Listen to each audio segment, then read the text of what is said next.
திருக்குறள் கதைகள் கதை எண் 302. சான்றிதழ் கிடைக்கவில்லை. இந்த வண்டி தானே என்றார் இன்ஸ்பெக்டர். கையில் ஆர்சி புக் இருக்குது, அதில் வண்டி நம்பர் இருக்குது. அந்த நம்பர் தான் வண்டியில் இருக்கான்னு பார்க்க வேண்டியது தானே என்ற பதில் பரந்தாமனின் மனதிற்குள் தோன்றியது. ஆனால் அவன் எதுவும் சொல்வதற்குள் உடன் வந்திருந்த அவன் நண்பன் அசோக், ஆமாம் சார் என்றான். ஃபிட்னஸ் சர்டிஃபிகேட் புதுப்பிக்க வரைச்ச வண்டியை வாட்டர் வாஷ் பண்ணி சுத்தமாக கொண்டு வரதில்லை, இவ்வளோ அழுக்காக இருக்க என்றார் இன்ஸ்பெக்டர். சார், ரொம்ப தூரம் ஓட்டிகிட்டு வரோம், வழியில் மண் ரோடு வேறு, அதனால் தூசு போட்டு அழுக்காக தெரியுது என்றான் அசோக். ஏன் சார், ஃபிட்னஸ்னால் வண்டி நல்ல கண்டிஷனில் இருக்கான்னு பார்க்கணும், அதை விட்டுட்டு வண்டி அழுக்காக இருக்குன்னு சொல்கிறீங்க, அதுக்கும் ஃபிட்னஸ்க்கு என்ன சம்மந்தம் என்றார் பரந்தாமன். அசோக் அவனை கொஞ்சம் அதிர்ச்சியுடன் பார்க்க இன்ஸ்பெக்டர் முறைத்தார். வண்டி சுத்தமாக இருக்கிறது முக்கியம், மற்ற வண்டியில் அப்படி இருக்குன்னு பாருங்கள் என்றார்.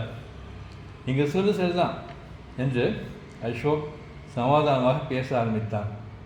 அவனை இடைமறித்த பரந்தாமன், சரியில்லாத வண்டியை நல்லா வாஷ் பண்ணி துடைச்சி கொண்டு வந்தால் உடனே ஃபிட்னஸ் சர்டிஃபிகேட் கொடுத்துருவீங்களா என்றான். டே, கொஞ்சம் சுமார் என்றான் அசோக் வெளிப்படையாகவே. சரி, உங்கள் வண்டியோட கண்டிஷன் எப்படி இருக்குன்னு பார்த்துடலாம் என்ற இன்ஸ்பெக்டர். வண்டியை ஸ்டார்ட் பண்ணுங்கள் என்றார். பரந்தாமன் வண்டியை வலித்தான். முதல் உதையில் வண்டி ஸ்டார்ட் ஆகவில்லை, இரண்டாவது உதையில் தான் ஸ்டார்ட் ஆயிற்று. வண்டியில் ஸ்டார்டிங் ட்ரபிள் இருக்கும் போல இருக்கே என்றார் இன்ஸ்பெக்டர். அதான் ரெண்டாவது உதையில் ஸ்டார்ட் ஆகிடுச்சு. முதல் தடவை நான் சரியாக வளைக்காமல் இருந்திருக்கலாம். முதல் உதையிலே ஸ்டார்ட் ஆனால் தான் ஃபிட்னஸ் சர்டிஃபிகேட் கொடுக்கணும்னு சட்டம் இருக்காங்க என்றான் பரந்தாமன். அசோக் அவன் கையை அழுத்தி பேச வேண்டாம் என்று சைகை செய்தான். வண்டி கண்டிஷனில் தான் சார் இருக்குது, 2 நாள் முதல் தான் சர்வீஸ் பண்ணணும், நீங்கள் வேணால் ஓட்டி பாருங்கள் என்றான் அசோக் இன்ஸ்பெக்டர் தான். வேண்டாம், நீங்களே வண்டியை ஓட்டி காட்டுங்க, நான் பார்க்குறேன் என்றார் இன்ஸ்பெக்டர் பரந்தாமனிடம். பரந்தாமன் வண்டியை சற்று தூரம் ஓட்டிவிட்டு திரும்ப வந்தான். இன்ஸ்பெக்டர் தன் கையில் இருந்த விண்ணப்பத்தில் ஏதோ எழுதினார். பிறகு, கியர் மாத்திரப்ப கிளச் போயிட்டு சத்தம் வருது, புகை வேறு அதிகமாக வர மாதிரி இருக்குது என்றார். அதான் பொல்யூஷன் கண்ட சர்டிஃபிகேட் வாங்கியிருக்கேனே, அப்புறம் எப்படி புகை அது மாதிரி சொல்லுவீங்க என்றார் பரந்தாமன் சற்றே உரத்த குரலில். இப்போது அருகில் நின்றிருந்த சிலர் அவர்களை திரும்பி பார்த்தனர். அது 1 மாதம் முன்னால் வாங்கினது என்றார் இன்ஸ்பெக்டர். அதுக்கு 6 மாதம் வேலிடிட்டி இருக்கேன், இருக்கலாம், ஆனால் புகை நிறைய நான் கண்ணால் பார்க்குறேனே என்ற இன்ஸ்பெக்டர். நீங்கள் என்ன செய்கிறீங்க, வண்டி நல்லா சர்வீஸ் பண்ணி கிளச் பேட்டெல்லாம் சரி பண்ணுங்கள்.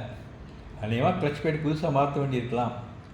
அதிக புகை வரதை சரி பண்ணி புதுசாக ஒரு எமிஷன் கண்ட்ரோல் சொல்லிட்டு வாங்கிட்டு வாங்க என்றவர் பிரேக்கை கலால் அழித்து பார்த்து, பிரேக் கூட லூஸாக இருக்கிற மாதிரி இருக்குது, முன் சக்கரத்தில் வாப்ளிங் இருக்குது, எல்லாத்தையும் சரி பண்ணி கொண்டாங்க என்று சொல்லிவிட்டு திரும்பினார். சார், நீங்கள் ஃபிட்னஸ் சர்டிஃபிகேட் கொடுத்துருங்க சார், இந்த சின்ன விஷயங்கள் நாங்கள் சரி பண்ணிடுறோம் என்றான் அசோக் கெஞ்சும் குரலில். நீங்கள் சொல்கிறீங்க, ஆனால் வண்டியோட சொந்தக்காரர் எல்லாம் சரியாக இருக்குன்னு பிடிவாதமாக சொல்கிறாரு, நான் என்ன செய்கிறது? அதோட இந்த குறைகளை எல்லாம் அப்ளிகேஷன் எழுதிட்டேன், இனிமேல் எல்லாம் மாற்ற முடியாது என்ற இன்ஸ்பெக்டர் பரந்தாமனை ஏளனத்துடன் பார்த்து விட்டு போனார். என்னடா இப்படி பண்ணிட்டேன், கொஞ்சம் பொறுமையாக பேசியிருந்தால் வேலை முடிஞ்சிருக்கும் என்றான் அசோக் பரந்தாமனிடம். அவர் வேணுன்ட்டு இல்லாத குறையெல்லாம் சொல்லிட்டு இருக்காரு, நான் கேட்டுட்டு சும்மா இருக்கணுமா? அதான் சூடாக கேட்டுட்டேன் என்றான் பரந்தாமன். இல்லை முட்டாள், அவரை உனக்கு வேலை செய்யவரா? அவர்கிட்ட அதிகாரம் இருக்குது, அதை தப்பாகவும் பயன்படுத்தலாம். கொஞ்சம் பொறுமையாக இருந்தால் தான் காரியம் நடக்கும். அவர் சொன்னது தப்பாக இருந்தாலும் அவர்கிட்ட முறைச்சிக்கிட்டதால் நமக்கு தான் நஷ்டம். உனக்கு ஒரு விஷயத்தான் நான் கூட வந்தேன், நீ சும்மா இருந்திருந்தால் வேலை முடிஞ்சிருக்கும். நீ அவர்கிட்ட கோபமாக பேசி காரியத்தை கெடுத்துட்ட. இப்போ நீ வண்டியை மறுபடியும் சர்வீஸ் பண்ணி அவர் சொன்ன விஷயங்களை சரி பார்க்கணும், அதுக்கு கூடுதல் செலவு, அதோட இன்னொரு நாளைக்கு மறுபடியும் வரணும், டைம் வேறு வேஸ்ட்டு. அடுத்த தடவை நீ பேசாமல் இரு, நான் பொறுமையாக பேசி சமாளிச்சுக்கிறேன் என்றான் அசோக். நீ கூட என்கிட்ட இப்போ கோபமாக தான் பேசுகிற என்றான் பரந்தாமன். ஆமாம், நீ என் நண்பன், அதனால் உரிமையோடு பேசுகிறேன், அது மாதிரி எல்லார்கிட்டையும் பேச முடியுமா என்ற அசோக். ஆனால் இதுலேயும் ஒரு ஆபத்து இருக்குது. நான் கோபமாக பேசியிருந்தா நீ அப்செட் ஆகி என்னோடய நட்பே வேண்டான்னு போயிட்டா அது ஒரு மோசமான வழி தானே. அதனால் நமக்கு நெருக்கமானவர்கிட்ட கூட கோபமாக பேசுகிறத தவிர்க்கிறது நல்லதுன்னு இப்போ எனக்கு தோணுது என்றான் அசோக்.